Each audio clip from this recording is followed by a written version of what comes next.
So we have 2 swords in the middle and a cup and a major arcana, the Lovers, and then we have this 3 of Pentacles down the bottom, which is your overall energy for the month. Let's start on the left with the 2 of Cups. This one has come out earlier in the month with one of the other signs, and it's a beautiful card to have. It represents harmony, joy, love, support, togetherness, bonding, romance, relationships, and business partnerships as well. It's a beautiful, positive, supportive card, and as I say, a lot of people would love to get it. It's a great way to start the month of February with that 2. It's the second month of the year, and you have the 2 to start off with. We see there, it almost appears they are at like a marriage ceremony, and they are at the point where they say, yes, I will honour and support you, and I will nurture and love you. So there's a very deep, special bond going on here. For some of you, this could be existing relationships that become even more bonded again, or you reignite that closeness or special tie. For others, this could be new relationships coming in. Now, this can also be significant of very strong soulmate relationships. So these can be powerfully connective energies for you, and they can, when they come in, they can knock you off your feet. Soulmate relationships generally teach us lessons, and they are here to reignite the next step of our journey. Some soulmates will last for lifetimes, and others are here for lessons to teach us and then move on. But when they come in, they are powerful, empowering, and they really boost up the love and the heart connection. This could also possibly be, for some of you, a soulmate, a twin flame connection coming in. So there could be the feeling of the twin energy for some people.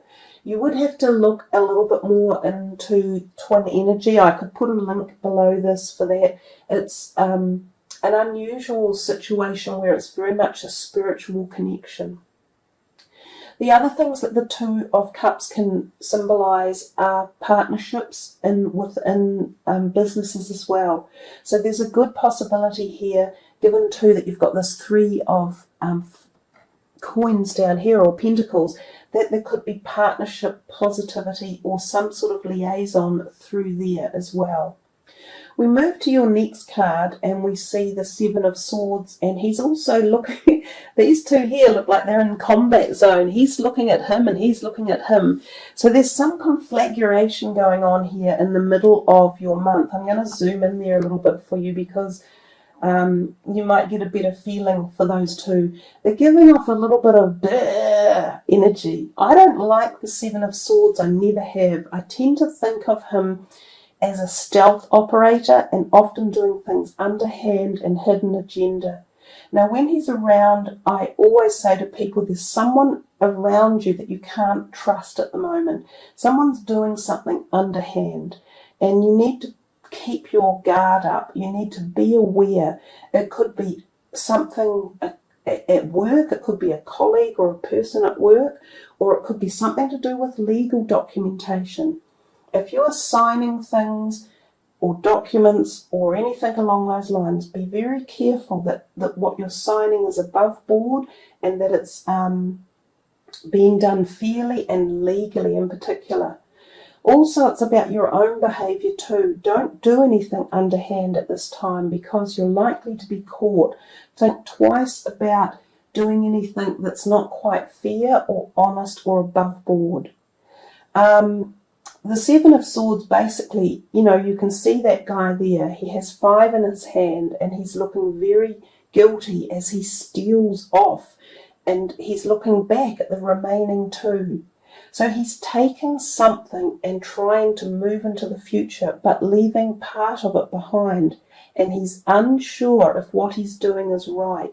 So he has second thoughts. So another measure of this card is to trust your gut feeling, trust your gut instincts, really listen to them. And this pertains for actions that you are doing yourself or for people around you. Now, given that the card right next to it is the 5 of Swords, this one here also has energy dissipating out of it, like quite negative in a way. There is a degree of success with the card, and it is the person who stands in the front with the green tunic on. Now, oftentimes that is you, which is promising. But what it means usually when this card is around is there are discussions or annoyances with a group of people who are arguing, and they see things one way and you see it another way, and there's this banging of the heads, clashing energy, and none of you will be able to meet in the middle, but there is an overall winner, and it can be yourself. But it's the way you speak and the words you choose to use and the manner in which you do it that's important. So do it above board, do it with as much kindness as you can, and don't sink to this level. The reason that this card could be here is because this person may be these ones walking away. You may catch someone doing something that they shouldn't be doing, and boy, you're going to let them know about it. And if it is illegal, or it's disruptive, or it's degenerative, or it's negative, or it's got any dark energy, get rid of them and boot them out. Don't tolerate it. So you have a degree of strength within the reading. It's about knowing who to have around, who to trust, and how to deal with it in particular. Just be careful of legal things, written documents. Don't give away your passwords or your bank account details. Don't sign up to anything that sounds too good to be true, because it'll be a con, most likely. So it's just, I just treat it as a warning card when it turns up, and to be a bit more alert. That's probably enough said about those two. I do also look that this card is placed directly beneath these two, and that's your finances card. So I am thinking to myself, is there a possibility here that it's tied up somehow with your finances or your work or your career or your money? This is a positive card. There's no need to worry about that. This is usually attributes at work, or success at work, or being rewarded at work, or acknowledged for your hard work. And oftentimes 3 people can be involved. And it's the networking of people that get you the success. So there are definitely people involved in this. It's more than one person. It could be 3 or more. And the number 3 will be significant. It could be something that takes 3 weeks or 3 months. And there could be some tension around it. And it could be something that you are negotiating or mediating almost, because the swords are about words and intellect and the use of communication, which can be mediation. Now, this is a bit interesting, but there's almost something myself here going on, without saying too much, that almost fits that category. So that's an example, and I'm an Aries, so there you are. But we come to this last card here, and we see the Lovers. You guys, what are you doing, all you Aries? There's lots of love in the air, and I think we've kind of mentioned that, because I've talked about Vesta and the love and the passion and igniting passion. Well, the Lovers ignites the passion, and there's plenty of passion in the middle of that reading, and you've got your 2 of Cups on the other side about love and passion.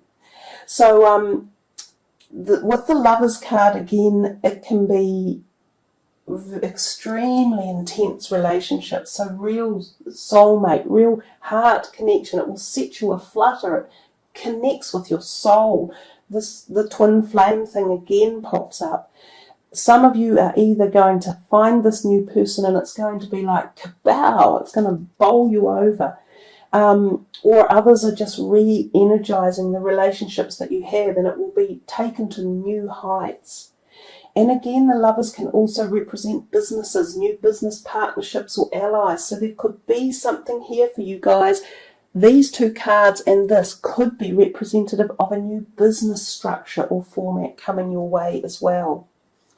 The other thing about the Lovers, it is derived from, higher than ourselves. It is greater than just us. It is brought to us by no chance meeting. The gods are delivering you something powerful and passionate. Sometimes the Lovers does indicate affairs. So there can also be this hidden agenda, this Seven of Swords over here, you know, sort of stealthing around under the cover or the guise of something else. The Lovers often also indicates needing to make a decision. Sometimes there are three people again involved in the Lovers card, and you have to make a decision. Do I go this way or do I go that way? Some of you may already be in a relationship and a new partner comes along and there are three people involved and you have to make a decision. So you see, the Lovers has a lot of different potential meaning and energy. Each one of you will have an individual position on where you feel it affects you. Coming back to the Two of Cups over here, I mentioned it in the other reading, I also see the lion head above on the top of the card with the wings, and then the symbolic medical sign going down between the two cups. So the Two of Cups can also represent medical activity between the two people or between the relationship. So one of the people may be needing support one way or another for some sort of medical treatment that they have done, which could require medical intervention, hospital intervention possibly, or even a minor surgery or something along those lines. So I think we've probably covered off the Three of Pentacles down here as a card of success, achievement, through the use of more than just one person, often three, and often around the career or your finances. So something positive anyhow, and that's your overall energy card. So even though we don't see finances or career up here per se, the energy is there for the month, and it ties into a whole lot of this other activity. So quite a busy reading for you there, Aries. A lot to be said. It certainly wanted to come out. Let's look into your last card and see what's coming your way for Aries. Giving and receiving. So this is another kind of like active card again. We see this beautiful angel sitting there with a parrot on one side and a kangaroo on the other. And I can't help but think of the obvious with this, and that's Australia. So whether or not some of you are aligned to Australia or there are connections there, there's a possibility of energy there. But giving and receiving is truly one of the biggest gratuitous situations in life, and when we find ourselves in gratitude, our whole cycle of life flows. Without gratitude, we receive nothing. So this card tells us that we need to have balance in both giving and receiving. Now I'll read the words for you. The entire universe operates in cycles similar to your inhalations and exhalations. When you only exhale, which is give, or only inhale, which is receive, you become out of rhythm with the universe. For optimal health, energy, and replenishment, balance each inhalation in your life with an exhalation. So this is about the giving and receiving of life and keeping that cycle going. And I think there was plenty of receiving in your reading with the love coming in. And so part of that is about giving love back out as well, and knowing that every time you give, you receive more. So the cycle, as I say, the gratitude cycle is what keeps us alive and thriving. But also I think the card has a degree of physicality with it, and it is definitely about your physical health as well, because I'm getting this pattern of breathing for you. So it's about breathing in and out, and inhalation and physical perspectives of life. So there's a message there too for your physical bodies.